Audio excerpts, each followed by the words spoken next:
So on a previous video, I showed everyone how I soak my spray tips overnight in some lacquer thinner using my TipSaver rack and this 1 gallon bucket.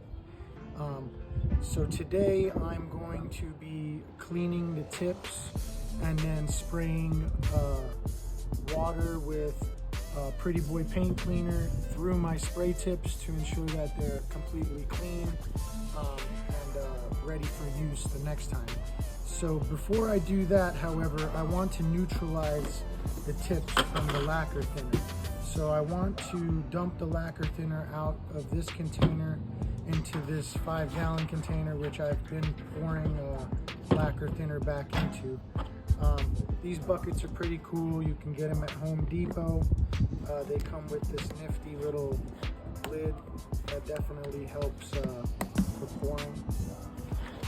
So I'm gonna pour this in here like so.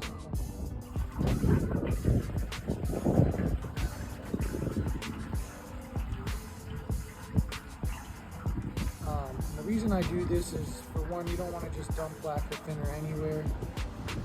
Also, this lacquer thinner is still reusable, so by pouring it inside this empty container, I can recycle it and use it on future projects.